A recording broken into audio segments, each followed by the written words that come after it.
girl is going viral right now for planning to go see her husband that is in Afghanistan that she's never met.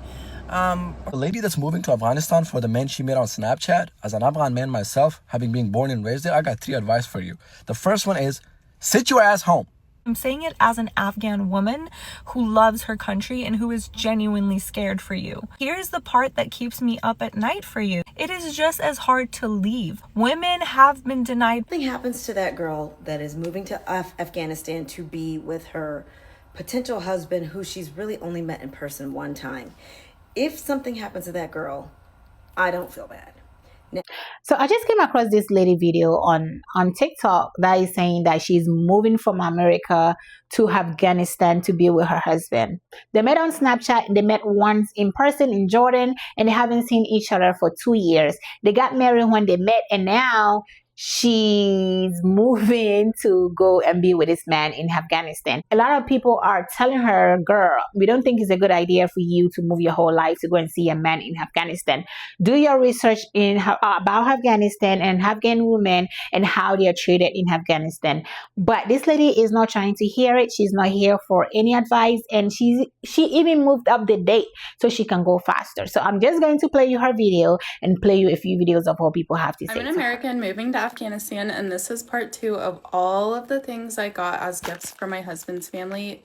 I get asked this question all the time, so I figured I would reply with a video. So we actually met on Snapchat in July of 2024, and we didn't meet IRL until December of 2024. So at first I wasn't actually looking for a relationship, but we exchanged WhatsApp numbers anyways. I'm a truck driver, so of course I could yap all day long, and he was just really somebody that was easy to talk to. When I say talk, I mean we talked for 12 to 15 hours a day, like probably even more than that. So even though we had only been talking for around 5 to 6 months before we met IRL, it felt like I was not meeting a stranger, honestly, because we had spent so much time getting to know each other over the phone through conversation that I felt like I knew him forever when I met him. So at this point, it has been 2 years that we have been long distance. Well, not a full 2 years, but almost 2 years. And I am so ready to be with him, whether it's here in the US, whether it's in Afghanistan. Also, and this is just my opinion, I think more women in the US should get out of the box and date more men outside the US, marry more men outside the US, whatever you want to do. Because men, I feel like they're just not it. Like here in the US, the red pill content, the 50-50, like I just could never understand that. And I feel that men that are like from other countries, they've been raised with different values around family, partnership. Obviously though, every relationship is different, every man is different. This is just my personal experience, and taking a chance on somebody that I would have never thought I would actually fall in love with was the best decision I ever made. So I really want to encourage women, if you are planning to go to see a man who is living overseas in a different country other than United States, you have to look up their laws. You have to study their laws, especially in the Middle East. And it's so sad that people don't understand how Sharia law works, especially in Afghanistan. So, I made this video a couple months ago, but we're going to go through it again. I'm going to share with you the laws that are right now, you can look it up right now, that are implemented in their penal code. Number 1, husband's immunity. Husbands are authorized to discipline their wives. He will receive a maximum of 15 days in prison if the wife can prove injuries. The way she proves injuries is to show her skin in the court, but guess what? The husband has to be present. And if she does show her skin without her husband's permission, she will get thrown into jail. There is a physical threshold for the injuries. That means severe broken bones, deep cuts, and permanent bodily bruising. So if she has a black eye and that goes away within a week, he does not have to be charged for this crime because it's not permanent. Absent from the home. So if a woman tries to go get help from a family member, especially if he's a male, she would get thrown into prison. If she leaves the house without her husband's permission, she would get thrown into prison. How long do you ask? 3 months. Flagging and lashing, this is real. You can get 20 lashes or 2 months in prison if you skip Ramadan. If you don't fast for Ramadan, you can get 20 lashes. You can also get 20 lashes for drinking alcohol. You can get the death penalty for being a sorcerer, a sodomite. You know what that means. Strangler, rebel, highway bandit. They assume that you are a persistent corrupter, which means you cannot be reformed except through killing. I don't know this woman from a can of paint, but what I do know is that you are making a big mistake if you are willingly going to Afghanistan with no idea who this man is. You know, people can put up a facade, especially online. You don't know this person, you don't understand the laws and the systems in their country, so I just encourage you not to go on this trip. The lady that's moving to Afghanistan, for the men she met on Snapchat, as an Afghan man myself, having been born and raised there, I got 3 advice for you. The first one is, sit your ass home. Sit the fuck down and listen to what everybody's been telling you. We're still trying to process and recover from the story of the French lady who was imprisoned in Pakistan for 12 years. And now you're going? Second, like, nobody's being ignorant. Nobody's saying all Afghan men are bad. Or nobody's presupposing a bad judgment on your man either. He could be a sweetheart. Who knows? For all we know, he's just a man. And that tells a lot, by the way. But anyway, the problem is, and what people are concerned about is the lack of legal guardrails. Lack of legal guardrails that you're not going to have when you're actually going to have to need them. My second advice to you is that, okay, if you end up going and you do not listen to everybody and you just go against the world and go and find yourself in Kabul and whatever that guy is, my second advice to you is to not live with his family past 5 days. Track your travel progress. Have a good sense of when are you going back. Third, everything goes to shit. You find that he's abusive, he's keeping you in, and you're being abused. My advice to you is, yes, maybe not try to approach authorities because they might not be on your side. Get back on your media, get back on social media as soon as you can. Reach out to other Afghans, whether they're in diaspora, whether they're in Afghanistan, creators particularly. Reach out to elderly people in Afghanistan, because in Afghanistan, most domestic abuse cases are solved or resolved through through arbitration by tribal elders, not necessarily authorities. So do that if you can. I mean, it's just crazy. Like, Afghan women who are in Afghanistan or who are diaspora but have extended family in Afghanistan will not go to do that thing because of they're scared of the legal guardrails. But you would do that, but that's on you.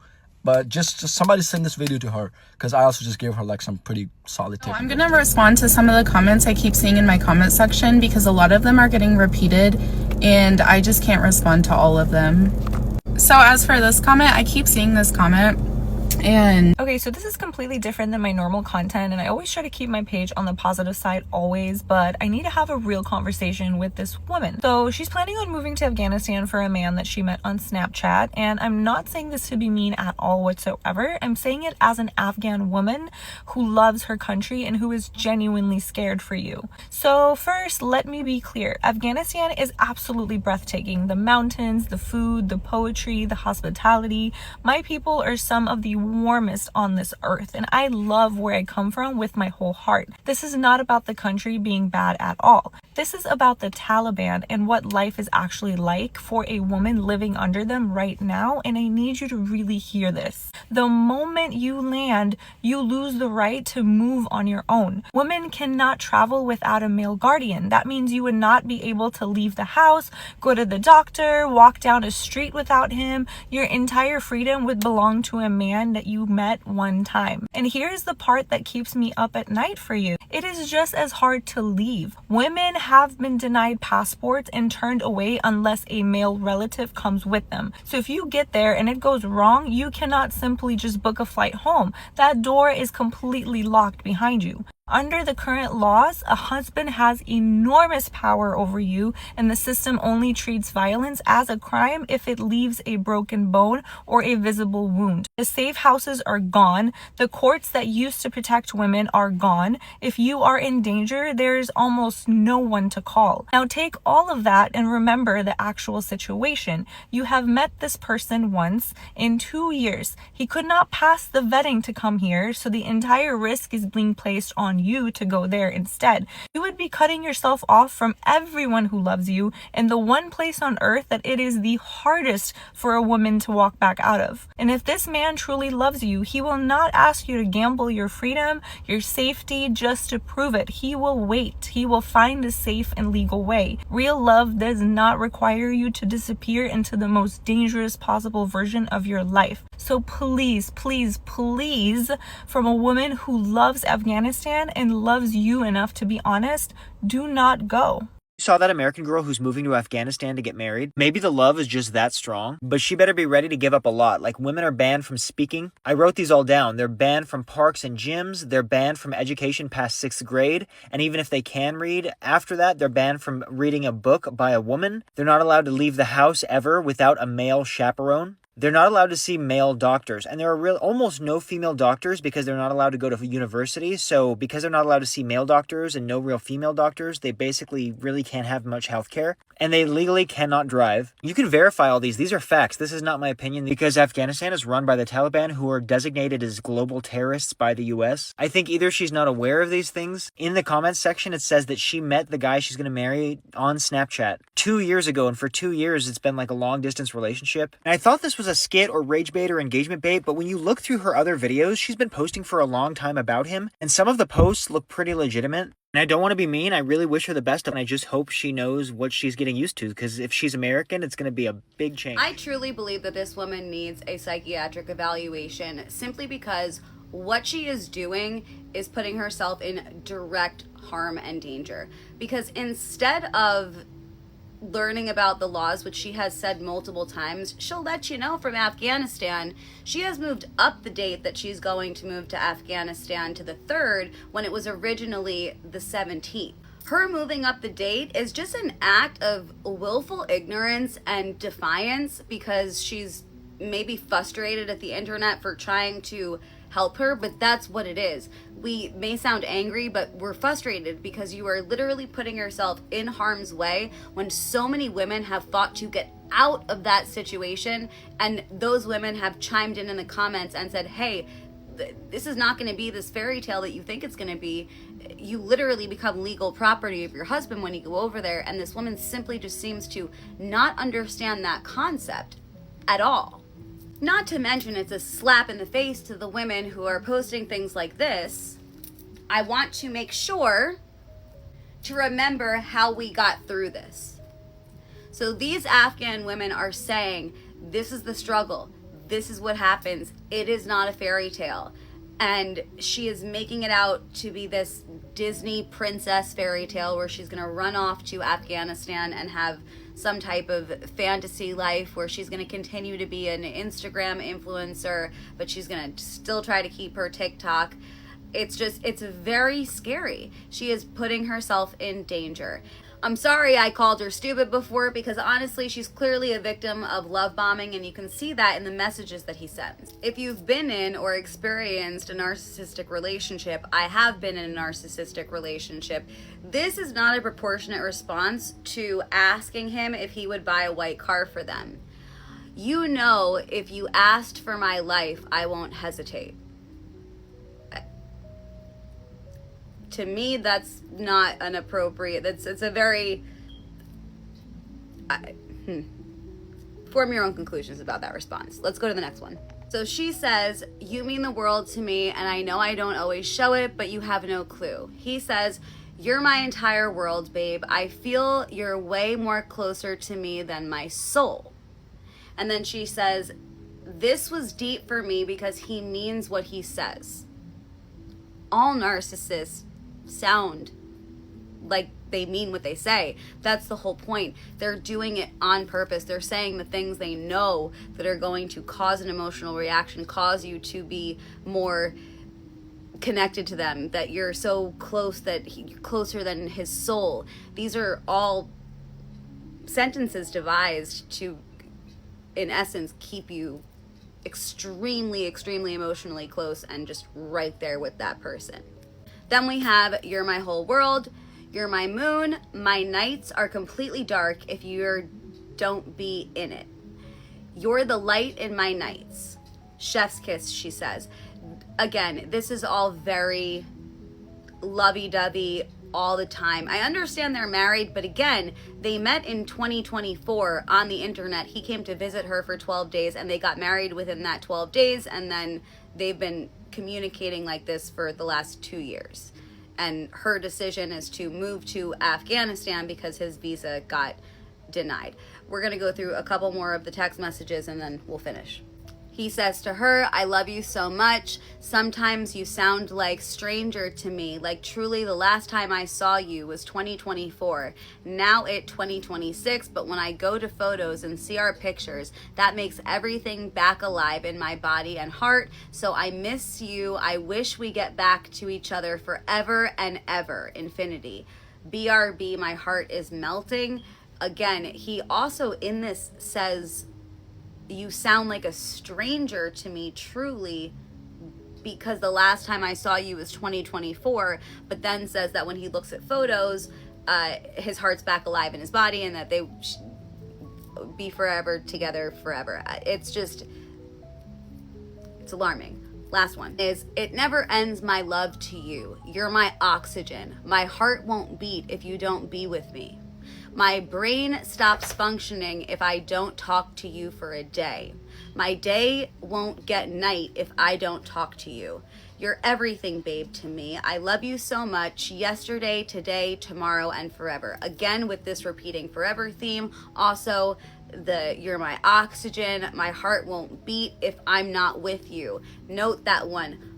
His heart will not beat if she is not with him. Just the verbiage. I do believe she would be served well by talking to someone so that she truly understands what she's getting herself into. Sounds really mean, and frankly, I just don't care. If something happens to that girl that is moving to Afghanistan to be with her potential husband, who she's really only met in person one time, if something happens to that girl, I don't feel bad. Now, I'm not saying I wish anything bad on her. In fact, I wish her whatever. She's going to get no energy out of me. I am not standing in the prayer line for her. I feel the same way about people who choose to climb Mount Everest and get stuck up there and no one's there to retrieve their bodies after they pass. I don't feel bad for you. I don't feel bad for those adventure seekers that want to, ride a bike across this mountain overlooking just so that they can get a good shot for social media. I don't feel bad, because here's the thing. What a privilege it is that you get to live you get to take for granted all of this safety, all of these freedoms. You have no idea what it's like to be a woman in those countries to have zero rights.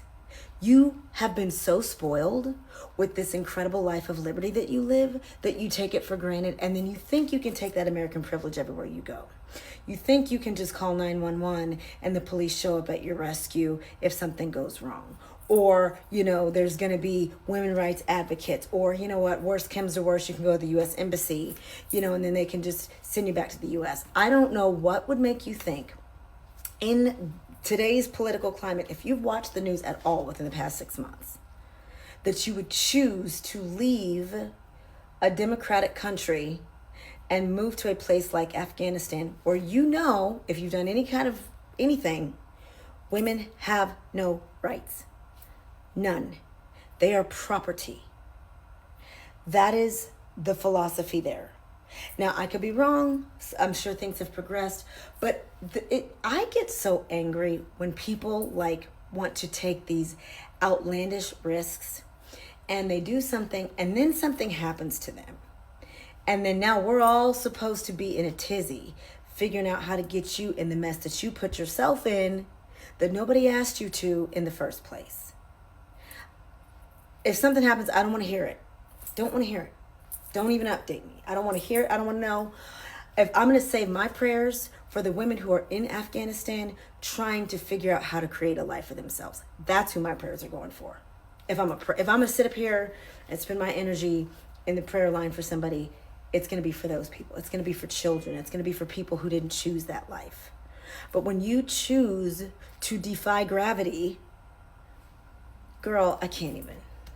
I hope this lady knows what she's doing. I really hope this is a rage bait. And even if she do decide to go, I hope that she has a plan, an exit plan, where if anything goes south, she can leave the country safely. That's all I have to say, because there's been a lot of advice and people telling her not to do that, but she's not listening. But anyways, let me know what you think about this story down in the comment section below. Thank you for watching, and I'll see you all in my next video.